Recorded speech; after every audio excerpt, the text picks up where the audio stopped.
ಎಲ್ಲರಿಗೂ ನಮಸ್ಕಾರ. ಇವತ್ತೊಂದು ಒಳ್ಳೆ ಎಕ್ಸಲೆಂಟ್ ಆಗಿರೋ ಒಂದು ನಾನ್ ವೆಜ್ ಥಾಲಿ ಮಾಡ್ಕೊಳ್ಳೋಣ. ತುಂಬಾ ಸಿಂಪಲ್ ಆಗಿ ಮಾಡ್ಕೊಳ್ಬೋದು. ನೆಕ್ಸ್ಟ್ ಲೆವೆಲಲ್ಲಿ ಟೇಸ್ಟ್ ಇರುತ್ತೆ, ಅದ್ಭುತವಾಗಿರುತ್ತೆ. ಮಿಸ್ ಮಾಡಿದೆ, ವಿಡಿಯೋ ಪೂರ್ತಿ ನೋಡಿ ಮಾಡ್ಕೊಳ್ಳಿ. 1 kg ಮಟನ್ ತೊಗೊಂಡಿದ್ದೀನಿ. 1 kgಗೆ ಒಂದು ಅರ್ಧ ಟೇಬಲ್ ಸ್ಪೂನಷ್ಟು ಅರಿಶಿನ ಮತ್ತು ಉಪ್ಪು ಸ್ವಲ್ಪ ಹಾಕಿ ನೀಟಾಗಿ ಇದನ್ನ ತೊಳ್ಕೊಳ್ಳೋಣ. ಇದು ಸಾಂಬಾರು ಮಾಡ್ಕೊಳ್ಳೋಕೆ ಏನು ಬೇಕು ಅಂದರೆ ಕೊತ್ತಂಬರಿ ಒಂದು ಅರ್ಧ ಹಿಡಿಯಷ್ಟು, ಮೆಣಸು 1 ಸ್ಪೂನು, ಸೋಂಪು ಅರ್ಧ ಸ್ಪೂನು, ಲವಂಗ ಒಂದು 3-4, ಚಕ್ಕೆ 2 ಇಂಚಷ್ಟು, ಪುದೀನ ಒಂದು 4-5 ಎಲೆ ಇದೇ ರೀತಿ ತೊಗೊಳ್ಳಿ. ಮತ್ತು ಶುಂಠಿ 2 ಇಂಚು, ಹಸಿಮೆಣ್ಸಿಕಾಯಿ ಖಾರಕ್ಕೆ ತಕ್ಕಷ್ಟು ತೊಗೊಳ್ಳಿ, ಜಾಸ್ತಿ ಬೇಡ, ಮೈಲ್ಡಾಗಿರಬೇಕು. ಮತ್ತು ಅರ್ಧ ಟೊಮೆಟೊ ಸಾಕು. ಮತ್ತು ದೊಡ್ಡದು ಒಂದು ಈರುಳ್ಳಿ ತೊಗೊಳ್ಳೋಣ. ಈ ರೀತಿ ಸಣ್ಣ ಸಣ್ಣಗೆ ಕಟ್ ಮಾಡಿ ಇಟ್ಕೊಳ್ಳೋಣ. ದೊಡ್ಡದೊಂದು ಈರುಳ್ಳಿ ತೊಗೊಂಡು ಇದನ್ನೆಲ್ಲ ನಾವು ನೀಟಾಗಿ ಫ್ರೈ ಮಾಡ್ಕೊಳ್ಬೇಕಾಗುತ್ತೆ. ಇದ್ರ ಜೊತೆಗೆ ಒಂದು ಹಿಡಿ ತೆಂಗಿನಕಾಯಿನೂ ಸಹ ಸೇರಿಸ್ಕೊಳ್ಳೋಣ. ತೆಂಗಿನಕಾಯಿ ಇದ್ರೇ ಚೆನ್ನಾಗಿರೋದು ಮಟನ್ ಸಾಂಬಾರಿಗೆ. ಸೊ ಇದನ್ನೆಲ್ಲನೂ ಹಾಕಿ ಕುಕ್ಕರ್ಗೆ ಒಂದು 2-3 ಸ್ಪೂನ್ ಎಣ್ಣೆ ಅಷ್ಟು ಹಾಕ್ಕೊಂಡು ನೀಟಾಗಿ ಫ್ರೈ ಮಾಡ್ಕೊಳ್ಬೇಕಾಗುತ್ತೆ. ನಾವಿಲ್ಲಿ ಹಸಿಮೆಣ್ಸಿಕಾಯಿನ ಬಳಸಿದ್ದೀನಿ. ಆ ಹಸಿಮೆಣ್ಸಿಕಾಯಿ ಬೇಡ ಅನ್ನೋರು ಒಣಗಿದ ಮೆಣಸಿನ್ಕಾಯಿನ ಸಹ ಹಾಕ್ಕೊಂಡು ಮಾಡ್ಕೊಳ್ಬೋದು. ಈ ರೀತಿ ಎಣ್ಣೆ ಒಂದು 2 ಸ್ಪೂನ್ ಹಾಕಿ ನೀಟಾಗಿ ಫ್ರೈ ಮಾಡ್ಕೊಳ್ಬೇಕಾಗುತ್ತೆ. ಬೆಳ್ಳುಳ್ಳಿ ಒಂದು ಹಿಡಿಯಷ್ಟು ಹಾಕ್ಕೊಳ್ಬೇಕು, ಒಂದು ಅರ್ಧ ಹಿಡಿಯಷ್ಟು, ಅಂದರೆ ಒಂದು ದೊಡ್ಡ ಸೈಜು ಬೆಳ್ಳುಳ್ಳಿ ಬರುತ್ತಲ್ವ ಆ ಸೈಜಲ್ಲಿ ಹಾಕ್ಕೊಂಡ್ರೂ ಸಾಕಾಗುತ್ತೆ. ಸೊ ಈ ರೀತಿ ನೀಟಾಗಿ ಫ್ರೈ ಮಾಡ್ಕೊಳ್ಬೇಕು. ಈಗ ಅದನ್ನ ಮಿಕ್ಸಿ ಮಾಡ್ಕೊಳ್ಳೋಣ. ಫೈನ್ ಪೇಸ್ಟ್ ಮಾಡ್ಕೊಳ್ಬೇಕಾಗುತ್ತೆ. ಒಂದು 95% ಅಷ್ಟಾದರೂ ನಾವು ಇದನ್ನ ರುಬ್ಕೊಳ್ಬೇಕು. ಆವಾಗಲೇ ಮಟನ್ ಸಾಂಬಾರು, ಮಟನ್ ಮಸಾಲ ಅನ್ನೋದು ತುಂಬಾ ಚೆನ್ನಾಗಿ ಟೇಸ್ಟ್ ಕೊಡೋದು. ಒಂದು 3 ಸ್ಪೂನ್ ಅಷ್ಟು ಎಣ್ಣೆ ಹಾಕ್ಕೊಂಡು ಏನು ತೊಳೆದಿಟ್ಕೊಂಡಿದ್ವಿ ಮಟನ್ನು ಅದನ್ನ ನೀಟಾಗಿ ಇದರಲ್ಲಿ ಹಾಕಿ ಫ್ರೈ ಮಾಡ್ಕೊಳ್ಳೋಣ. ರುಚಿಗೆ ತಕ್ಕಷ್ಟು ಉಪ್ಪು ಮತ್ತು ಅರಿಶಿನ ಒಂದು ಸ್ವಲ್ಪ ಹಾಕ್ಕೋಣ. ಆವಾಗಲೇ ತೊಳೆಯೋದಕ್ಕೂ ಸ್ವಲ್ಪ ಹಾಕಿದ್ವಿ. ಈಗ ಸ್ವಲ್ಪ ಹಾಕಿ ಏನು ನೀರಿನ ಅಂಶ ಇದೆ ಅಲ್ಲಿ ಅದು ಹೋಗೋ ತನಕ ನಾವು ಇದನ್ನ ಫ್ರೈ ಮಾಡ್ಕೊಳ್ಬೇಕಾಗುತ್ತಾ. ನೋಡಿ ಈ ರೀತಿ ನೀಟಾಗಿ ಫ್ರೈ ಮಾಡ್ಕೊಳ್ಳೋಣ. ನೋಡಿ ಈ ರೀತಿ ಕಲರ್ ಚೇಂಜ್ ಆಗಬೇಕು, ಅಲ್ಲಿ ತನಕ ನಾವು ಹುರ್ಕೊಳ್ಬೇಕಾಗುತ್ತೆ ಇದನ್ನು. ಧನಿಯಾ ಪುಡಿ ಒಂದು 2 ಸ್ಪೂನ್ ಹಾಕ್ಕೊಳ್ಳೋಣ. ದೊಡ್ಡ ಸ್ಪೂನಲ್ಲಿ ಮಸಾಲೆ ಸಾಂಬಾರು ಆಗಿರೋದ್ರಿಂದ ನಾವು ಧನಿಯಾ ಪುಡಿ ಸ್ವಲ್ಪ ಜಾಸ್ತಿನೇ ಹಾಕ್ಕೊಳ್ಬೇಕಾಗುತ್ತೆ. 1-2 ಸ್ಪೂನ್ ಹಾಕ್ಕೋಣ 1 kgಗೆ. ಇಲ್ಲಾಂದರೆ ಒಂದು ಹಿಡಿ ಈ ರೀತಿ ಮುಷ್ಟಿಯಲ್ಲಿ ಇಟ್ಕೊಂಡ್ರೆ 1 ಹಿಡಿ ಅಷ್ಟು ಹಾಕ್ಕೊಳ್ಬೇಕಾಗುತ್ತೆ. ನೀರು ನಮ್ಮ ಕನ್ಸಿಸ್ಟೆನ್ಸಿ ತಕ್ಕಂತೆ ನಾವು ಹಾಕ್ಕೊಳ್ಬೇಕಾಗುತ್ತೆ ಮಸಾಲೆನ ಹಾಕ್ಕೊಂಡು. ಇಲ್ಲಾಂದರೆ ಒಂದು 3/4 ಲೀಟ್ರ್ ನೀರು ಸೇರಿಸ್ಕೊಳ್ಳಿ, ಪರ್ಫೆಕ್ಟಾಗಿ ಸರಿ ಹೋಗುತ್ತೆ. 1 kg ಮಟನ್ಗೆ 3/4 ಲೀಟ್ರಷ್ಟು ನೀರು ಹಾಕ್ಕೊಂಡ್ರೆ ಪರ್ಫೆಕ್ಟಾದ ಮುದ್ದೆ, ಸಾಂಬಾರು, ರೋಟಿ, ಚಪಾತಿ ಇದು ಎಲ್ಲದಕ್ಕೂ ಸರಿಯಾಗಿ ಹೊಂದುತ್ತೆ. ಈ ರೀತಿ ಹಾಕ್ಕೊಂಡು 4 ವಿಸಿಲ್ ಬಂದರೆ ಸಾಕಾಗುತ್ತೆ. ನೋಡಿ ವಿಸಿಲ್ ಬಂದಮೇಲೆ ಈ ರೀತಿ ನೀಟಾಗಿ ಬೆಂದಿದೆ, ಚೆನ್ನಾಗಿದೆ. ಈಗ ಬಿರಿಯಾನಿ ಹೇಗೆ ಮಾಡ್ಕೊಳ್ಳೋದು ಅಂತ ನೋಡ್ಕೊಳ್ಳೋಣ. ಪ್ಯಾನ್ಗೆ ಒಂದು 4-5 ಸ್ಪೂನ್ ಎಣ್ಣೆ ಹಾಕ್ಕೊಂಡು ತುಪ್ಪ ಒಂದು 2 ಸ್ಪೂನ್ ಹಾಕ್ಕೊಂಡು ಇದಕ್ಕೆ ರಾ ಮಸಾಲಾಸ್ ಹಾಕ್ಕೊಳ್ಳೋಣ. ಬಿರಿಯಾನಿ ಎಲೆ, ಚಕ್ಕೆ, ಲವಂಗ, ಮರಾಠಿ ಮೊಗ್ಗು, ಏಲಕ್ಕಿ, ಈ ರೀತಿ ಎಲ್ಲ ಸೋಂಪು, ಜಾಪತ್ರೆ ಇದಿಷ್ಟನ್ನು ಹಾಕಿ ನಾವು ಫ್ರೈ ಮಾಡ್ಕೊಳ್ಬೇಕಾಗುತ್ತೆ ತುಪ್ಪದಲ್ಲಿ ಫ್ರೈ ಮಾಡ್ಕೊಳ್ತಿದ್ರೆ ಆ ಮಸಾಲೆ ಬಿಡುತ್ತೆ, ತುಂಬ ಚೆನ್ನಾಗಿರುತ್ತೆ. ಸೊ ಈ ರೀತಿ 1-2 ಸ್ಪೂನ್ ಆದರೂ ಹಾಕ್ಕೊಳ್ಳಿ ಬಿರಿಯಾನಿಗೆ ಅದು ತುಪ್ಪ ಅನ್ನೋದು. ಈ ರೀತಿ ನೀಟಾಗಿ ಫ್ರೈ ಮಾಡ್ಕೊಂಡ್ಮೇಲೆ ಈಗ ಬಿರಿಯಾನಿಗೆ ಬೇಕಾಗಿರೋಂಥ ಟೊಮೆಟೊ, ಈರುಳ್ಳಿ, ಕೊತ್ತಂಬರಿ, ಪುದೀನ, ಹಸಿಮೆಣ್ಸಿನ್ಕಾಯಿ ಒಂದೊಂದಾಗಿ ಹಾಕ್ಕೊಳ್ಬೇಕು, ಒಟ್ಟಿಗೆ ಎಲ್ಲನೂ ಹಾಕ್ಕೊಳ್ಬಾರ್ದು. ಸೊ ಹಸಿಮೆಣ್ಸಿನ್ಕಾಯಿ ಒಂದು 4-5 ಹಾಕ್ಕೊಳ್ಳೋಣ, ಖಾರಕ್ಕಲ್ಲ ಟೇಸ್ಟಿಗೆ ಮಾತ್ರ. ಒಂದು ಈರುಳ್ಳಿ ದೊಡ್ಡದಾಗಿ ಕಟ್ ಮಾಡ್ಕೊಳ್ಳಿ. 3/4 kg ಅಕ್ಕಿಗೆ ಈ ರೀತಿ ದೊಡ್ಡದೊಂದು ಈರುಳ್ಳಿ ತೊಗೊಳ್ಳಿ, ಚಿಕ್ಕದಾದ ಒಂದು 2 ತೊಗೊಳ್ಳಿ. ಅದು ಈರುಳ್ಳಿ ಫ್ರೈ ಆದಮೇಲೆ ಟೊಮೆಟೊ ಹಾಕ್ಕೊಂಡು ಇದನ್ನು ಸಹ ನೀಟಾಗಿ ಫ್ರೈ ಮಾಡ್ಕೊಳ್ಬೇಕಾಗುತ್ತಾ.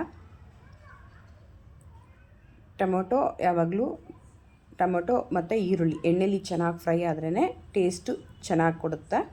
ಸೊ ಈ ರೀತಿ ನೀಟಾಗಿ ಫ್ರೈ ಮಾಡ್ಕೊಳ್ಳಿ. ಶುಂಠಿ ಬೆಳ್ಳುಳ್ಳಿ ಪೇಸ್ಟ್ 1.5 ಸ್ಪೂನಷ್ಟು ಶುಂಠಿ ಬೆಳ್ಳುಳ್ಳಿ ಪೇಸ್ಟ್ ಹಾಕೋಣ. 3/4 kgಗೆ ಮನೇಲೆ ಹಾಕ್ಕೊಂಡಿದ್ರಿಂದ ತುಂಬ ಟೇಸ್ಟ್ ಚೆನ್ನಾಗಿರುತ್ತೆ. ಸೊ ಈ ರೀತಿ ರುಬ್ಬಿ ಹಾಕ್ಕೊಳ್ಳಿ ಮನೇಲಿ. ಮತ್ತು ನಾನು 3/4 kg ಅಕ್ಕಿಗೆ ಅರ್ಧ kg ಚಿಕನ್ ತೊಗೊಳ್ತಾ ಇದ್ದೀನಿ, ಸಾಕಾಗುತ್ತೆ. ನಮ್ಮಲ್ಲಿ ಬಿರಿಯಾನಿಲಿ ಜಾಸ್ತಿ ಪೀಸಸ್ ತಿನ್ನಲ್ಲ, ಸೊ ಹಾಗಾಗಿ ಅರ್ಧ kg ಮಾತ್ರ ತೊಗೊಂಡಿದ್ದೀನಿ. ಪುದೀನ ಸೊಪ್ಪು ಒಂದು ಹಿಡಿಯಷ್ಟು ಸಣ್ಣ ಕಟ್ ಮಾಡಿ ಹಾಕ್ಕೊಳ್ಳಿ. ಇದನ್ನು ಹಾಕಿ ಚೆನ್ನಾಗಿ ನೀಟಾಗಿ ಫ್ರೈ ಮಾಡ್ಕೊಳ್ಳೋಣ. ಈಗ ಮಸಾಲೆ ಪೌಡ್ರ್, ಧನಿಯಾ ಪುಡಿ ಒಂದು 2 ಸ್ಪೂನ್ ಹಾಕ್ಕೊಳ್ಳೋಣ. 1.5 ಸ್ಪೂನ್ ಆದರೆ ಸಾಕಾಗುತ್ತೆ, ಇಷ್ಟು ಹಾಕ್ಕೊಳ್ಳೋಣ. ಕಾಶ್ಮೀರಿ ಚಿಲ್ಲಿ ಪೌಡರ್ ನಾನು ಬಳಸ್ತಾಯಿದ್ದೀನಿ, ಅದರಿಂದ ಸ್ವಲ್ಪ ಜಾಸ್ತಿ ಹಾಕ್ತಾಯಿದ್ದೀನಿ. ಸೊ ನಾರ್ಮಲ್ ಖಾರ ಪುಡಿ ಆದರೆ ಸ್ವಲ್ಪ ಹಾಕ್ಕೊಳ್ಳಿ. ಬಿರಿಯಾನಿ ಪೌಡರ್ ಒಂದು ಅರ್ಧ ಟೇಬಲ್ ಸ್ಪೂನು, ಗರಂ ಮಸಾಲ ಒಂದು ಅರ್ಧ ಟೇಬಲ್ ಸ್ಪೂನ್ ಅಷ್ಟು ಹಾಕ್ಕೊಳ್ಳೋಣ. ಇಷ್ಟು ಆದರೆ ಸಾಕಾಗುತ್ತೆ ಮಸಾಲೆಗಳು. ಇದನ್ನೆಲ್ಲ ಹಾಕಿ ನೀಟಾಗಿ ಮಿಕ್ಸ್ ಮಾಡ್ಕೊಳ್ಬೇಕಾಗುತ್ತೆ.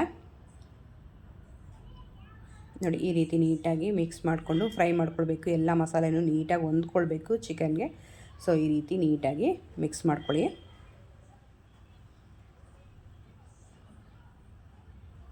ಈಗ ನಾನು 3/4 kg ಅಕ್ಕಿ ತೊಳೆದು ಇಟ್ಕೊಂಡಿದ್ದೆ, ಸೊ ಅದನ್ನು ಇಲ್ಲಿ ಸೇರಿಸ್ತಾ ಇದ್ದೀನಿ. ನೋಡಿ, ಏನು ನೀರಿಲ್ಲದೆ, ನೆನೆಸಿಲ್ಲ ಏನು, ಹಾಗೆ ತೊಳೆದು ಡೈರೆಕ್ಟಾಗಿ ಹಾಗೆ ಹಾಕ್ಕೊಳ್ತಾ ಇದ್ದೀನಿ. ಡೈರೆಕ್ಟಾಗಿ ನೀವು ಇದೇ ರೀತಿ ಮಾಡ್ಕೊಳ್ಳಿ, ಚೆನ್ನಾಗಿ ಬರುತ್ತೆ. ಅಕ್ಕಿ ಈ ರೀತಿ ಹುರ್ಕೊಳ್ಳೋದ್ರಿಂದ ತುಂಬ ಚೆನ್ನಾಗಿ ಬರುತ್ತೆ. 1-2 ನಿಮಿಷ ಹುರ್ಕೊಳ್ಳಿ. ಈ ರೀತಿ ಅಕ್ಕಿ ತುಂಬ ಚೆನ್ನಾಗಿ ಟೇಸ್ಟ್ ಕೊಡುತ್ತೆ. 3/4 kg ಅಕ್ಕಿಗೆ ನಾನು ಅರ್ಧ ತೆಂಗಿನಕಾಯಿ, ಮೀಡಿಯಮ್ ಸೈಜ್ ಅರ್ಧ ತೆಂಗಿನಕಾಯಿ ಒಡೆದು ಈ ರೀತಿ ಹಾಲು ತೆಗೆದು ಇಟ್ಕೊಂಡಿದ್ದೀನಿ. ಅದನ್ನು ಸಹ ಸೇರಿಸ್ಕೊಳ್ಳೋಣ. ಬಿರಿಯಾನಿಗೆ ಈ ರೀತಿ ತೆಂಗಿನ ಹಾಲು ಹಾಕ್ಕೊಳ್ಳಿ, ತೆಂಗಿನಕಾಯಿ ಹಾಕ್ಕೊಳ್ಳೋಕೆ ಹೋಗ್ಬಿಡಿ. ನಾವು ಒಂದು ಒಳ್ಳೆ ಬಿರಿಯಾನಿ ತಿನ್ನಬೇಕಂದ್ರೆ ಈ ರೀತಿ ಮಾಡಿಕೊಂಡ್ರೆ ನಿಜವಾಗ್ಲೂ ಇಷ್ಟಪಟ್ಟು ತಿಂತಾರೆ. ನಾನು ಇಲ್ಲಿ ಕನ್ನಡದಲ್ಲಿ ನೀರು ಹಾಕ್ಕೊಳ್ತೀನಿ. ನೀವು ಪಾತ್ರೆಯಲ್ಲಿ ಮಾಡೋಂಗಿದ್ರೆ ಯಾವಾಗ್ಲೂ 1 ಗ್ಲಾಸ್ ಅಕ್ಕಿಗೆ 2.5 ಗ್ಲಾಸ್ ನೀರು ಹಾಕ್ಕೊಳ್ಳಿ. ಅಥವಾ ನೀವು ಕುಕ್ಕರಲ್ಲಿ ಮಾಡ್ಕೊಳ್ಳೋಂಗಿದ್ರೆ 1 ಗ್ಲಾಸ್ಗೆ 2 ಗ್ಲಾಸ್ ಅಕ್ಕಿ ಅಷ್ಟು ನೀರು ಅಳತೆ ಇಟ್ಕೊಂಡು ಮಾಡ್ಕೊಳ್ಳಿ. ನಾನಿಲ್ಲಿ 2.5 ಗ್ಲಾಸ್ ಅಷ್ಟು ನೀರು ಹಾಕಿ ಇಟ್ಕೊಂಡಿದ್ದೀನಿ. ಯಾಕೆಂದರೆ ಪಾತ್ರೆಯಲ್ಲಿ ಮಾಡೋದ್ರಿಂದ ರುಚಿ ತುಂಬಾ ಚೆನ್ನಾಗಿರುತ್ತೆ. ಕುಕ್ಕರಲ್ಲಿ ಮಾಡೋದಕ್ಕಿಂತ ಬಿರಿಯಾನಿ ಯಾವಾಗಲೂ ಪಾತ್ರೆಯಲ್ಲಿ ಮಾಡ್ಕೊಳ್ಬೇಕು.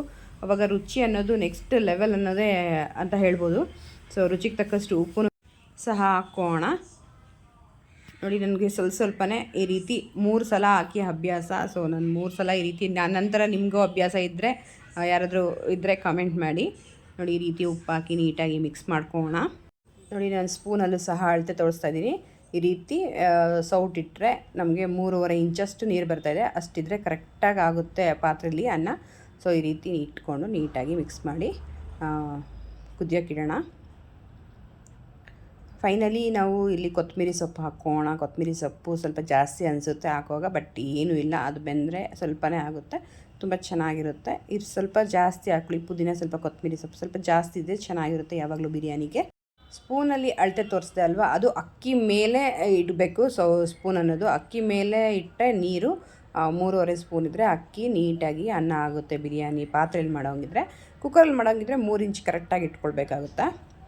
ನೋಡಿ, ಈ ರೀತಿ ಕುದಿಯೋಕ್ಕಿಟ್ಟು ಒಂದು ಸ್ವಲ್ಪ ಅರಿಶಿನ ಹಾಕೋಣ. ನಾವಿಲ್ಲಿ ಕಲರ್ ಬಳಸೋಲ್ಲ, ಸೊ ಅದರಿಂದ ಕಲರ್ಫುಲ್ ಆಗಿರಲಿ ಅಂತ ಒಂದು ಸ್ವಲ್ಪ ಅರ್ಧ ಟೇಬಲ್ ಸ್ಪೂನ್ ಅಷ್ಟು ಅರಿಶಿನ ಹಾಕಿ ನೀಟಾಗಿ ಕಲಸಿಟ್ಕೋಣ. ಇದೇ ಬಿರಿಯಾನಿ ನಮಗೆ ಹೋಟೆಲಲ್ಲಿ ಹೋದರೆ ಮಿನಿಮಮ್ 120 140ವರೆಗೂ ಚಾರ್ಜಸ್ ಮಾಡ್ತಾರೆ. ಮನೇಲೇ ಆರಾಮ್ಸೆ ಮಾಡ್ಕೊಳ್ಬೋದು. ನೀಟಾಗಿ ಕುದಿದೆ. ಈಗ ಇನ್ನು ಸ್ವಲ್ಪ ಬೇಯಬೇಕಾಗಿದೆ. ಇದನ್ನು ನಾವು ದಮ್ಗೆ ಇಟ್ಕೊಳ್ಬೇಕಾಗುತ್ತಾ. ಸೊ ಈ ರೀತಿ ನೀಟಾಗಿ ಒಂದು ಸಲ ಮಿಕ್ಸ್ ಮಾಡಿಬಿಟ್ಟು ಆಮೇಲೆ ಇಡೋಣ. 95% ಅಷ್ಟು ಆಗೋಗಿದೆ ಅನ್ನ. ಇನ್ನೊಂದು 5% ಅಷ್ಟೇ ಆಗಬೇಕಾಗಿರೋದು. ನೋಡಿ, ನೋಡ್ತಾ ಇದ್ದೀನಿ ಮೌತ್ ವಾಟ್ರಿಂಗ್ ಥರ ಇದೆ, ಅಂದರೆ ತಿನ್ನಬೇಕು ಅನ್ನೋ ಆಸೆ ಜಾಸ್ತಿನೇ ಆಗ್ತಾಯಿದೆ. ಅಷ್ಟೊಂದು ಚೆನ್ನಾಗಿರುತ್ತೆ ಬಿರಿಯಾನಿ. ಫ್ಲೇವರ್ ಆಗಲಿ, ಟೇಸ್ಟ್ ಆಗಲಿ, ಕಲರ್ ಆಗಲಿ. ಈ ರೀತಿ ಗೆಸ್ಟ್ ಬಂದಾಗ ಮಾಡಿಕೊಟ್ರೆ ನಿಜವಾಗ್ಲೂ ಅವ್ರು ತುಂಬಾ ಇಷ್ಟಪಡ್ತಾರೆ. ಮಕ್ಳಿಗಂತೂ ಸ್ಕೂಲಿಂದ ಬಂದ ತಕ್ಷಣ ಮಾಡಿಕೊಟ್ರೆ ಅವ್ರು ತುಂಬಾ ಇಷ್ಟಪಟ್ಟು ತಿಂತಾರೆ. ಸೊ ಈ ರೀತಿ ಮಿಕ್ಸ್ ಮಾಡಿ ನೀಟಾಗಿ ಇಡೋಣ. ಅಂದರೆ ಲಾಸ್ಟಲ್ಲಿ ನಾವು ಈ ರೀತಿ ಪ್ರೆಸ್ ಮಾಡ್ಕೊಳ್ಬೇಕಾಗುತ್ತೆ. ಆವಾಗ ಒಡೆ ಏನಾದರೂ ಸ್ವಲ್ಪ ಅಕ್ಕಿ ಏನಾದರೂ ಅನಿಸಿದ್ರೆ ಅದು ಸಹ ದಮ್ಮಲ್ಲೇ, ಸ್ಟೀಮಲ್ಲೇ ನಮಗೆ ಬೆಂದ್ಬಿಡುತ್ತೆ. ಸೊ ಈ ರೀತಿ ಪ್ಯಾನ್ ಇಟ್ಟು ಸ್ವಲ್ಪ ಜೋರಾಗಿ ಉರಿ ಇಟ್ಕೋಣ. ಸ್ವಲ್ಪ ಪ್ಯಾನ್ ಬಿಸಿಯಾಗಿದ್ದ ತಕ್ಷಣ ಇದನ್ನ ಆ ಕಡೆ ಶಿಫ್ಟ್ ಮಾಡಿ ಇಟ್ಕೊಂಡ್ರೆ ಆಯಿತು. ಅದ್ರ ಮೇಲೆ ನೋಡಿ, ಹೀಗೆ ಇಟ್ಕೋಣ ಆ ಕಡೆ. ಸೊ ಈ ರೀತಿ ನಾವು 1-2 ನಿಮಿಷ ಇಟ್ಕೊಂಡ್ರೆ ಸಾಕಾಗುತ್ತೆ. ಸೊ ಪರ್ಫೆಕ್ಟಾದ ಬಿರಿಯಾನಿ ಅಂತೂ ರೆಡಿ ಆಗೇ ಬಿಡ್ತು. ನೋಡ್ತಾ ಇರ್ಬೋದು ಎಷ್ಟು ಚೆನ್ನಾಗಾಗಿದೆ ಅಂತ. ಸೊ ಈಗ ಸರ್ವ್ ಮಾಡ್ಕೋಣ. ನೋಡಿ, ಈ ರೀತಿ ಚೆನ್ನಾಗಿರುತ್ತೆ. ಸೊ ಈಗ ನಾವು ಚಿಕನ್ ಗ್ರೇವಿ ಹೇಗೆ ಮಾಡ್ಕೊಳ್ಳೋದು ಅಂತ ನೋಡೋಣ. ಮೊದಲಿಗೆ ಒಂದು ಪ್ಯಾನ್ಗೆ ಒಂದು 4 ಸ್ಪೂನಷ್ಟು ಎಣ್ಣೆ ಹಾಕ್ಕೊಂಡು ಸಣ್ಣಗೆ ಫೈನ್ಲಿ ಚಾಪ್ಡ್ ಆನಿಯನ್ ಹಾಕೋಣ. ಒಂದು ದೊಡ್ಡ ತೊಗೊಂಡು, ಮತ್ತು ಟೊಮೆಟೊನೂ ಅಷ್ಟೇ ಸಣ್ಣಗೆ ಹಚ್ಕೊಂಡು ಅದನ್ನು ಸಹ ಹಾಕಿ ಇಲ್ಲಿ ನೀಟಾಗಿ ಫ್ರೈ ಮಾಡ್ಕೊಳ್ಬೇಕು. ಕೇವಲ ನಮ್ಮ ಹತ್ರ ಒಂದು ಅರ್ಧ ಗಂಟೆ ಇದ್ದರೆ ಸಾಕು, ನಾವು ಈ ನಾನ್ ವೆಜ್ ಥಾಲಿ ಅನ್ನೋದು ಮಾಡಿಬಿಡ್ಬೋದು. ವೆಜ್ಗನ ಈಸಿಯಾಗೇ ಮಾಡ್ಬೋದು. ಸೊ ಸಿಂಪಲ್ ಆಗಿರುತ್ತೆ. ಈ ರೀತಿ ಮಾಡ್ಕೊಳ್ಳಿ ಒಮ್ಮೆ ವೆಜ್ ಥಾಲಿ ಅನ್ನೋದು. ನೋಡಿ, ಈ ರೀತಿ ನೀಟಾಗಿ ಮಿಕ್ಸ್ ಮಾಡ್ಕೋಣ. ಈಗ ಒಂದು ದೊಡ್ಡ ಸ್ಪೂನಷ್ಟು ಶುಂಠಿ ಬೆಳ್ಳುಳ್ಳಿ ಪೇಸ್ಟ್ ಹಾಕ್ಕೋಣ. ನಾನು ಅರ್ಧ kg ಚಿಕನ್ಗೆ ತೋರಿಸ್ತಾ ಇದ್ದೀನಿ. ಅರ್ಧ kgಗೆ ಒಂದು ದೊಡ್ಡ ಸ್ಪೂನ್ ಇಷ್ಟು ಹಾಕ್ಕೊಳ್ಬೇಕಾಗುತ್ತೆ. ನಾವು ಇದು ಸ್ವಲ್ಪ ಗ್ರೇವಿ ಮಾಡ್ಕೊಳ್ಳೋದ್ರಿಂದ ಗೋಡಂಬಿ ಸ್ವಲ್ಪ ಒಂದು 4-5 ಮತ್ತು ಒಂದು ಹಿಡಿಯಷ್ಟು ತೆಂಗಿನಕಾಯಿ ಹಾಕಿ ರುಬ್ಕೋಣ. ನೀಟಾಗಿ ಫೈನ್ ಪೇಸ್ಟ್ ಮಾಡ್ಕೋಣ. ಇದು ನೋಡಿ ಈ ಕಡೆ ಆಗಿದೆ. ಸೊ ಅರ್ಧ kg ಏನು ಚಿಕನ್ ಇದೆ ಅದನ್ನು ಸಹ ಹಾಕಿ ನೀಟಾಗಿಲ್ಲಿ ನಾವು ಹಸಿ ಅಂಶ ಹೋಗೋ ತನಕ ನಾವು ಹುರ್ಕೊಳ್ಬೇಕಾಗುತ್ತೆ ಎಣ್ಣೆಲಿ. ಮತ್ತು ಈ ಗ್ರೇವಿ ಮಸಾಲೆ ಎಲ್ಲ ಹೊಂದ್ಕೊಳ್ಳೋ ರೀತಿ ರುಚಿಗೆ ತಕ್ಕಷ್ಟು ಉಪ್ಪು ಸಹ ಹಾಕೋಣ. ಮೊದಲಿಗೆ ನಾವು ಉಪ್ಪು ಹಾಕ್ಕೊಳ್ಳೋದ್ರಿಂದ ಚಿಕನ್ ಒಳಗಡೆ ಎಲ್ಲ ಸೇರಿಕೊಂಡು ನೀಟಾಗಿ ಬೆಂದ್ಬಿಡುತ್ತೆ. ಬೇಯೋದಲ್ಲದೆ ರುಚಿನೂ ಸಹ ಜಾಸ್ತಿ ಚೆನ್ನಾಗಿರುತ್ತೆ. ಅಂದರೆ ಪೀಸಸ್ಗೆಲ್ಲ ಉಪ್ಪು ಅನ್ನೋದು ಸರಿಯಾಗಿ ಹೊಂದ್ಕೊಳ್ಳುತ್ತೆ. ಈ ರೀತಿ ನೀಟಾಗಿ ಪ್ಲೇಟ್ ಹಾಕಿ ಹಸಿ ಅಂಶ ಹೋಗೋ ತನಕ ನಾವು ನೀಟಾಗಿ ಬೇಯಿಸ್ಕೊಳ್ಬೇಕಾಗುತ್ತೆ. ಒಂದು 2ರಿಂದ 3 ನಿಮಿಷ ಇಟ್ಟರೆ ಸಾಕಾಗುತ್ತೆ. ಸೊ ಈಗ ಧನಿಯಾ ಪುಡಿ ಒಂದು 2 ಸ್ಪೂನಷ್ಟು ಹಾಕೋಣ. ಕೆಲವೆಲ್ಲ ಲಾಸ್ಟಲ್ಲಿ ಹಾಕ್ತಾರೆ ಮಸಾಲೆ ಪೌಡರ್ಸ್ ಎಲ್ಲ. ಸೊ ಈ ರೀತಿ ಫಸ್ಟಲ್ಲೇ ಹಾಕಿ ಕುದಿಸ್ಕೊಳ್ಳೋದ್ರಿಂದ ನಮಗೆ ಚಿಕನ್ ಒಳಗಡೆ ಎಲ್ಲ ಜ್ಯೂಸಿಯಾಗಿ ಚೆನ್ನಾಗಿರುತ್ತೆ. ಕಾಶ್ಮೀರಿ ಚಿಲ್ಲಿ ಪೌಡ್ರ್ ಹಾಕೋದ್ರಿಂದ ಸ್ವಲ್ಪ ಜಾಸ್ತಿ ಹಾಕಿದ್ದೀನಿ. ನಿಮ್ಮ ಹತ್ರ ನಾರ್ಮಲ್ ಪೌಡ್ರೂ ಸಹ ಹಾಕ್ಕೊಳ್ಬೋದು. ಮತ್ತು ಪೆಪ್ಪರ್ ಪೌಡ್ರ್ ಇಂಪಾರ್ಟೆಂಟು, ಯಾವುದೇ ನಾನ್ ವೆಜ್ ಆಗಲಿ ಪೆಪ್ಪರ್ ಪೌಡ್ರ್ ಇಂಪಾರ್ಟೆಂಟು, ಸ್ವಲ್ಪ ಹಾಕ್ಕೊಳ್ಳಿ, ಒಂದು ಅರ್ಧ ಟೇಬಲ್ ಸ್ಪೂನಷ್ಟು.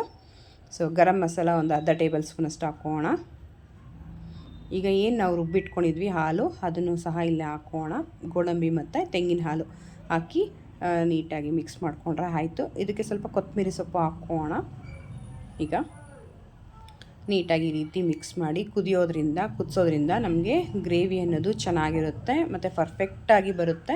ನಮ್ಮ ಕನ್ಸಿಸ್ಟೆನ್ಸಿ ತಕ್ಕಂತೆ ಇಲ್ಲಿ ನಾವು ಗ್ರೇವಿ ಮಾಡ್ಕೊಳ್ಬೋದು. ಚಪಾತಿ, ರೋಟಿ, ಪುಲ್ಕ ಈ ರೀತಿ ಮುದ್ದೆ ಏನಾದರೂ ತಿನ್ನಬೇಕಂದ್ರೆ ಈ ರೀತಿ ಸ್ವಲ್ಪ ನೀರಿಗೆ ಮಾಡ್ಕೊಳ್ಳಿ, ಇಲ್ಲಾಂದರೆ ಗಟ್ಟಿಯಾಗೂ ಸಹ ಮಾಡ್ಕೊಳ್ಬೋದು. ನೋಡಿ ಎಷ್ಟು ನೀಟಾಗಿ ಬೇಯ್ತಾ ಇದೆ. ಮಸಾಲೆ ಎಲ್ಲ ನೀಟಾಗಿ ಜ್ಯೂಸಿಯಾಗಿರಬೇಕು ಅಂದರೆ ಫಸ್ಟೇ ಮಸಾಲೆ ಹಾಕಬೇಕು. ಹಾಕಿ ಈ ರೀತಿ ಕುದಿಸ್ಕೊಳ್ಳೋದ್ರಿಂದ ತುಂಬ ಚೆನ್ನಾಗಿ ಈ ಚಿಕನ್ ಅನ್ನೋದು ಟೇಸ್ಟ್ ಇರುತ್ತೆ. ಚಿಕನ್ ನಾನ್ ವೆಜ್ ಲವರ್ಸ್ಗೆ ಗೊತ್ತಾಗುತ್ತೆ ಇದು ಯಾವ ರೀತಿ ಆಗುತ್ತೆ, ಯಾವ ರೀತಿ ಟೇಸ್ಟ್ ಇರುತ್ತೆ ಅಂತ ಈ ರೀತಿ ತಿನ್ನೋದ್ರಿಂದ. ಸೊ ನೋಡಿ ಎಷ್ಟು ಚೆನ್ನಾಗಿ ಬೆಂದಿದೆ. ಸೊ ಈ ರೀತಿ ಮುಟ್ಟಿದ ತಕ್ಷಣ ಈ ಥರ ಪೀಸ್ ಆಗಬೇಕು. ಅಲ್ಲಿ ತನಕ ನಾವು ಇದನ್ನ ಬೇಯಿಸ್ಕೊಳ್ಬೇಕಾಗುತ್ತೆ ನೀಟಾಗಿ. ಒಂದು 2ರಿಂದ 3 ನಿಮಿಷ, ಒಂದು 10 ಮಿನಿಟ್ಸಲ್ಲಿ ಈ ಚಿಕನ್ ಗ್ರೇವಿ ಅನ್ನೋದು ರೆಡಿ ಆಗಿಬಿಡುತ್ತೆ ನಮಗೆ. ಸೊ ಅಷ್ಟು ಬೇಗ ಬೆಂದ್ಬಿಡುತ್ತೆ ಚಿಕನ್ ಅನ್ನೋದು. ನೋಡೋಣ ಈಗ ಎಷ್ಟು ಚೆನ್ನಾಗಿದೆ. ಹೀಗೆ ಸರ್ವ್ ಮಾಡ್ಕೊಳ್ಳೋದು ಅಷ್ಟೇ. ನೋಡಿ ಎಷ್ಟು ಚೆನ್ನಾಗಿದೆ, ಮೌತ್ ವಾಟ್ರಿಂಗ್ ಥರ ಇದೆ. ಸೊ ನಾವಿಲ್ಲಿ ಚಿಕನ್ 65 ಮಾಡ್ಕೊಳ್ಳೋದು ಹೇಗೆ ಅಂತ ನೋಡ್ಕೊಳ್ಳೋಣ. ಮೊದಲಿಗೆ ಅರ್ಧ kg ಚಿಕನ್ ತೊಗೊಂಡಿದ್ದೀನಿ. ಅಂದರೆ ಬ್ರೆಡ್ ಪೀಸ್ ಬರುತ್ತಲ್ವ ಚಿಕನಲ್ಲಿ, ಅದು ತೊಗೊಂಡಿದ್ದೀನಿ. ಮತ್ತು ಮೈದಾ 2 ಸ್ಪೂನಷ್ಟು, ಶುಂಠಿ ಬೆಳ್ಳುಳ್ಳಿ 1 ಸ್ಪೂನು, ಮತ್ತು ಕಾರ್ನ್ಫ್ಲೋರ್ 2 ಸ್ಪೂನು. ಅಂದರೆ ಈಕ್ವಲ್ ಆಗಿ ಹಾಕ್ಕೊಳ್ಳಿ, ಅವಾಗ ಚೆನ್ನಾಗಿ ಬರುತ್ತೆ. ಗರಂ ಮಸಾಲ ಒಂದು ಅರ್ಧ table spoon, soya sauce 1 spoon ಹಾಕೋಣ. ಮತ್ತು ವಿನಿಗರ್ 1 ಸ್ಪೂನು, ಅಂದರೆ 1 ಸ್ಪೂನ್ ಬೇಡ, ಒಂದು ಅರ್ಧ ಸ್ಪೂನಷ್ಟು ನೋಡಿ ಇಷ್ಟು ಕ್ವಾಂಟಿಟಿಲಿ ಹಾಕ್ಕೊಳ್ಳಿ. ಕರ್ಬೇವಿನ ಸೊಪ್ಪು ಒಂದು ಅರ್ಧ ಹಿಡಿಯಷ್ಟು ಹಾಕೋಣ. ಕಲರ್ಫುಲ್ಲಾಗೂ ಇರುತ್ತೆ. ಕಲರ್ಫುಲ್ಲಾಗಿರಬೇಕು ಅಂದರೆ ಕಾಶ್ಮೀರಿ ಚಿಲ್ಲಿ ಪೌಡರ್ ಬಳಸಿ. ನಾವಿಲ್ಲಿ ಯಾವುದೇ ಫುಡ್ ಕಲರ್ಸ್ನ ಬಳಸ್ತಾ ಇಲ್ಲ. ಹಾಗಾಗಿ ಈ ರೀತಿ ಹಾಕಿ ನೀಟಾಗಿ ಮಿಕ್ಸ್ ಮಾಡ್ಕೋಣ. ಮೊಟ್ಟೆ ಆ ಥರದ್ದೆಲ್ಲ ಏನೂ ಇಲ್ಲಿ ಬಳಸೋಂಗಿಲ್ಲ. ಸೊ ಇಷ್ಟ ಆದರೆ ಸಾಕಾಗುತ್ತೆ. ಚಿಕನ್ 65 ಅನ್ನೋದು ತುಂಬಾ ಸುಲಭ ಮಾಡ್ಕೊಳ್ಳೋದು. ಇಷ್ಟು ಈಸಿಯಾಗಿರುತ್ತೆ ಅಂದರೆ ಮೌತ್ ವಾಟ್ರಿಂಗ್ ಅಷ್ಟು ಚೆನ್ನಾಗಿರುತ್ತೆ. ಮಕ್ಕಳಂತೂ ತುಂಬ ಮೈಲ್ಡಾಗಿರುತ್ತೆ, ಅಷ್ಟು ಇಷ್ಟಪಟ್ಟು ತಿಂತಾರೆ. ಸೊ ಗೆಸ್ಟ್ ಬಂದಾಗೂ ಈ ರೀತಿ ನಾವು ಮನೇಲೇ ಮಾಡ್ಕೊಂಡು ಕೊಡೋದ್ರಿಂದ ಅವರು ತುಂಬಾ ಮೆಚ್ಕೊಳ್ತಾರೆ ನಮ್ಮನ್ನು. ಇಷ್ಟೊಂದು ಚೆನ್ನಾಗಿ ಮಾಡಿದೆ, ಹೇಗೆ ಮಾಡಿದೆ ಏನು ಅಂತ ಕೇಳ್ತಾರೆ. ಅಷ್ಟು ಚೆನ್ನಾಗಿರುತ್ತೆ ಈ ರೆಸಿಪಿ ಮಾತ್ರ. ಸೊ ಮಿಸ್ ಮಾಡಿದೆ ವಿಡಿಯೋ ಪೂರ್ತಿ ನೋಡಿ ಹೀಗೆ ಮಾಡ್ಕೊಳ್ಳಿ. ಸ್ವಲ್ಪ ನೀರು ಕನ್ಸಿಸ್ಟೆನ್ಸಿಗೆ ಬೇಕು ಅಂದರೆ ಸ್ವಲ್ಪ ನೀರು ಹಾಕಿ ಈ ರೀತಿ ನೀಟಾಗಿ ಮಿಕ್ಸ್ ಮಾಡಿಕೊಂಡು ಈ ರೀತಿ ಕಲಸಿ ಹಾಫ್ ಆನ್ ಅವರ್ ಇಟ್ಟರೆ ನೀಟಾಗಿ ಮ್ಯಾರಿನೇಟ್ ಆಗಿರುತ್ತೆ. ಈಗ ರುಚಿಗೆ ತಕ್ಕಷ್ಟು ಉಪ್ಪು ಸಹ ಹಾಕಿ ನೀಟಾಗಿ ಮಿಕ್ಸ್ ಮಾಡಿ ಒಂದು ಸಲ ಸೈಡ್ ಇಡೋಣ. ಈ ರೀತಿ ಹಾಫ್ ಆನ್ ಅವರ್ ಆದಮೇಲೆ ನಾನು ಎಣ್ಣೆ ಇಟ್ಕೊಂಡಿದ್ದೀನಿ. ಸ್ವಲ್ಪನೇ ಎಣ್ಣೆ ಹಾಕ್ಕೊಳ್ಳಿ, ಜಾಸ್ತಿ ಎಣ್ಣೆ ಬೇಡ, ಮತ್ತು ರೀಯೂಸ್ ಮಾಡಬೇಡಿ, ಒಳ್ಳೆಯದಲ್ಲ. ಸೊ ಈ ರೀತಿ ನೀಟಾಗಿ ಎಲ್ಲನೂ ಫ್ರೈ ಮಾಡ್ಕೊಳ್ಳೋಣ, ಡೀಪ್ ಫ್ರೈನ. ಸೊ ಈ ರೀತಿ ಮಾಡಿಕೊಟ್ರೆ ಮಕ್ಕಳು ತುಂಬಾ ಇಷ್ಟಪಟ್ಟು ತಿಂತಾರೆ. ಮಾಡಿದ್ದೆಲ್ಲನೂ ಸಹ ಖಾಲಿನೇ ಆಗಿಬಿಡುತ್ತೆ, ನಿನಗೆ ನನಗೆ ಅಂತ ಕಿತ್ತಾಡ್ಕೊಂಡು ತಿಂತಾರೆ. ಸೊ ಇದರಲ್ಲಿ ಬೋನ್ಲೆಸ್ ಆಗಿರೋದ್ರಿಂದ ಚಿಕ್ಕ ಮಕ್ಕಳು ಸಹ ತಿನ್ಬೋದು, ದೊಡ್ಡವರು ಸಹ ತಿನ್ಬೋದು. ತುಂಬ ಅನಿಸುತ್ತೆ. ನಾವು ಹೋಟ್ಲಿಗೆ ಹೋದಾಗ ಇದೇ ಪ್ಲೇಟ್ಗೆ ಒಂದು 150ರಿಂದ 200 ತನಕ ಚಾರ್ಜಸ್ ಮಾಡ್ತಾರೆ. ಸೊ ಮನೇಲೇ ಈ ರೀತಿ ನೀಟಾಗಿ ರುಚಿಯಾಗಿ ಮಾಡ್ಕೊಂಡು ತಿನ್ನೋದ್ರಿಂದ ಆರೋಗ್ಯಕ್ಕೂ ಸಹ ಒಳ್ಳೆಯದು. ಸೊ ಈ ರೀತಿ ಸ್ವಲ್ಪ ಎಣ್ಣೆ ಕಾಯಲಿ. ಈ ಟೈಮಲ್ಲಿ ನಾವು ಬೆಳ್ಳುಳ್ಳಿ ಮತ್ತು ಶುಂಠಿ ಮತ್ತು ಹಸಿಮೆಣ್ಸಿನ್ಕಾಯಿ ಹಾಕಿ ನೀಟಾಗಿ ಫ್ರೈ ಮಾಡಿ ಇದ್ರ ಮೇಲೆ ಗಾರ್ನಿಷ್ ಮಾಡ್ಕೊಳ್ಳೋಣ. ನೋಡಿ ಈ ರೀತಿ ಗಾರ್ನಿಷ್ ಮಾಡ್ಕೊಂಡ್ರೆ ಆಯಿತು, ಚೆನ್ನಾಗಿರುತ್ತೆ. ಪುಲ್ಕ ಮಾಡ್ಕೊಳ್ಳೋದು ಹೇಗೆ ಅಂತ ನೋಡೋಣ. ಚಪಾತಿ ಹಿಟ್ಟಿರುತ್ತಲ್ವ ಅದನ್ನೇ ಈ ರೀತಿ ನೀಟಾಗಿ ಮಾಡ್ಕೊಂಡು ಸ್ವಲ್ಪ ಥಿಕ್ನೆಸ್ಸಲ್ಲಿರಬೇಕು. ಇವತ್ತು ನನಗೆ ಪುಲ್ಕ ತಿನ್ನಬೇಕು ಅನಿಸ್ತಾಯಿತ್ತು, ಸೊ ಪುಲ್ಕ ಮಾಡ್ಕೊಳ್ತಾ ಇದ್ದೀನಿ. ಸೊ ಚಪಾತಿ, ದೋಸೆ, ಮುದ್ದೆ, ನಮ್ಮ ಹತ್ರ ಜೋಳ ರೊಟ್ಟಿ ಯಾವ್ದು ಬೇಕಾದರೂ ಮಾಡ್ಕೊಳ್ಬೋದು. ಇದಕ್ಕೆ ಪರ್ಫೆಕ್ಟ್ ಕಾಂಬಿನೇಷನ್ ಅಂತಲೇ ಹೇಳ್ಬೋದು. ತವೆಗೆ ಸ್ವಲ್ಪ ಎಣ್ಣೆ ಗ್ರೀಸ್ ಮಾಡ್ಕೊಳ್ಳೋಣ. ಒಂದು ಸ್ವಲ್ಪ ಲೈಟ್ಗೆ ನಾವು ಪುಲ್ಕ ಮಾಡಬೇಕು ಅಂದರೆ ತವ ಮೇಲೆ ಸ್ವಲ್ಪ ಬೇಯಿಸ್ಕೊಳ್ಬೇಕಾಗುತ್ತೆ, ಅಂದರೆ ಸುಟ್ಕೊಳ್ಬೇಕಾಗುತ್ತೆ ಸ್ವಲ್ಪ. ಈ ರೀತಿ ಒಂದು 2ರಿಂದ 3 ನಿಮಿಷ ಸ್ವಲ್ಪ ಕಲರ್ ಚೇಂಜ್ ಆದರೆ ಸಾಕು. ಇಲ್ಲಾಂದರೆ ಹಾಗೆ ಇಟ್ಟರೆ ನಾವು ಒಲೆ ಮೇಲೆ ಅದು ಅಂಟ್ಕೊಳ್ಳೋ ಚಾನ್ಸಸ್ ಜಾಸ್ತಿ ಇರುತ್ತೆ. ಸೊ ಈ ರೀತಿ ಒಂದು 2ರಿಂದ 3 ನಿಮಿಷ ಈ ತವ ಮೇಲೆ ಈ ರೀತಿ ಹಾಕ್ಕೊಂಡು ಎರಡೂ ಕಡೆ ಬೇಯಿಸ್ಕೊಳ್ಳೋಣ. ಪುಲ್ಕ ಅಂದರೆ ಯಾರಿಗೆಲ್ಲ ಇಷ್ಟ ಕಮೆಂಟ್ ಮಾಡಿ. ಸೊ ಮಾಡ್ಕೊಳ್ಳೋದು ತುಂಬಾ ಸುಲಭ. ಈ ರೀತಿ ಒಮ್ಮೆ ಮಾಡಿಕೊಂಡ್ರೆ ಮತ್ತೆ ಮತ್ತೆ ಕೇಳ್ತಾರೆ. ಅಂದರೆ ಎಣ್ಣೆ ಏನು ಬಳಸೋಲ್ವಲ್ಲ ಜಾಸ್ತಿ, ಸೊ ಆರೋಗ್ಯಕ್ಕೂ ಸಹ ಒಳ್ಳೆಯದು. ಈ ರೀತಿ ಖಂಡಿತವಾಗ್ಲೂ ಮಾಡ್ಕೊಳ್ತೀನಿ. ಪುಲ್ಕ ಅನ್ನೋದು ಸಿಂಪಲ್ಲಾಗಿ ಇರುತ್ತೆ, ಟೇಸ್ಟಿಯಾಗಿರುತ್ತೆ. ಮತ್ತು ಈ ರೀತಿ ನಾನ್ ವೆಜ್ ಮಾಡಿದಾಗ ಈ ರೀತಿ ಮಾಡ್ಕೊಂಡು ತಿನ್ನೋದ್ರಿಂದ ಆರೋಗ್ಯವಾಗೂ ಸಹ ಇರುತ್ತೆ. ಸೊ ಚಪಾತಿಗೆನ ಪುಲ್ಕನೇ ತುಂಬ ಚೆನ್ನಾಗಿರುತ್ತೆ. ಚಪಾತಿಗೆ ಸ್ವಲ್ಪ ಎಣ್ಣೆ ಸ್ವಲ್ಪ ಜಾಸ್ತಿನೇ ಹಾಕಿ ಮಾಡಿರ್ತೀವಲ್ಲ, ಸೊ ಪುಲ್ಕದಲ್ಲಿ ಈ ರೀತಿ ಜಾಸ್ತಿ ಎಣ್ಣೆ ಹಾಕಿರಲ್ಲ. ಸೊ ಈ ರೀತಿ ಮಾಡ್ಕೊಳ್ಳಿ. ನೋಡಿ, ಈ ರೀತಿ ಎರಡು ಕಡೆ ಸ್ವಲ್ಪ ಕಲರ್ ಚೇಂಜ್ ಆಗಿದೆ, ನೋಡ್ತಾ ಇರ್ಬೋದು ನೀವು. ಸೊ ಈ ರೀತಿ ಡೈರೆಕ್ಟ್ ಒಲೆ ಮೇಲೆ ಇಟ್ಕೊಂಡು ಸ್ಟವಲ್ಲಿ ಸೊ ಈ ರೀತಿ ಎರಡು ಕಡೆ ಬೇಯಿಸ್ಕೊಳ್ಳೋಣ. ಎಷ್ಟು ಕಲರ್ಫುಲ್ಲಾಗಿ ಚೇಂಜ್ ಆಗಿರುತ್ತೆ ನೋಡಿ. ನಮಗೆ ಇಂಚುಮಿಂಚು ಒಂದು ರೀತಿ ಜೋಳದ ರೊಟ್ಟಿ ತಿನ್ನೋ ರೀತಿ ಫೀಲ್ ಆಗಿರುತ್ತೆ. ಸ್ವಲ್ಪ ಚೆನ್ನಾಗಿರುತ್ತೆ ಸಾಫ್ಟ್ನೆಸ್ಸು.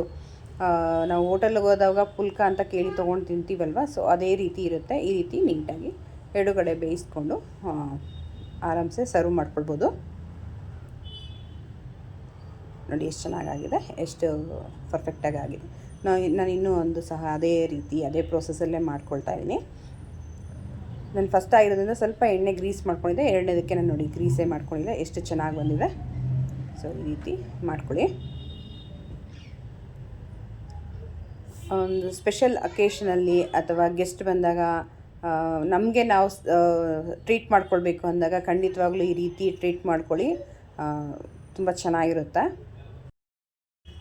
ನಾನ್ ವೆಜ್ ಪ್ರಿಯರ್ಗಂತೂ ಈ ರೀತಿ ಊಟ ನೋಡಿದ್ರೆ ಮೌತ್ ವಾಟ್ರಿಂಗೇ ಅನಿಸುತ್ತೆ, ಬಾಯಲ್ಲಿ ನೀರು ಬಂದುಬಿಡುತ್ತೆ, ಅಷ್ಟು ಚೆನ್ನಾಗಿರುತ್ತೆ. ತುಂಬ ಚೆನ್ನಾಗಿರೋ ರೆಸಿಪಿಗಳು ಹಾಕಿದ್ದೀನಿ. ಸೊ ನೀವು ಒಮ್ಮೆ ಟ್ರೈ ಮಾಡಿ ನೋಡಿ ಹೇಗಾಗಿದೆ ಅಂತ ಕಮೆಂಟ್ ಮಾಡಿ. ಈ 5 ರೆಸಿಪಿಲಿ ನಿಮ್ಗೆ ಯಾವ್ದು ತುಂಬಾ ಇಷ್ಟ ಕಮೆಂಟ್ ಮಾಡಿ, ನಮಗೂ ಗೊತ್ತಾಗುತ್ತೆ ನಿಮ್ಗೆ ಯಾವ್ದು ಇಷ್ಟ ಇಲ್ಲ ಅಂತ. ವಿಡಿಯೋ ನೋಡಿ ಸಪೋರ್ಟ್ ಮಾಡ್ತಾ ಎಲ್ಲರಿಗೂ ನನ್ನ ಕಡೆಯಿಂದ ಸ್ಪೆಷಲ್ ಥ್ಯಾಂಕ್ಸ್ ಹೇಳ್ತಾ ಧನ್ಯವಾದಗಳು ತಿಳಿಸ್ತಾ ಹೊಸ ರೆಸಿಪಿಯೊಂದಿಗೆ ಮತ್ತೆ ಸಿಗೋಣ. ಅಲ್ಲಿ ತನಕ ಟೇಕ್ ಕೇರ್, ಬಾಯ್. ನಿಮ್ಮ ದಿನ ಶುಭವಾಗಿರಲಿ.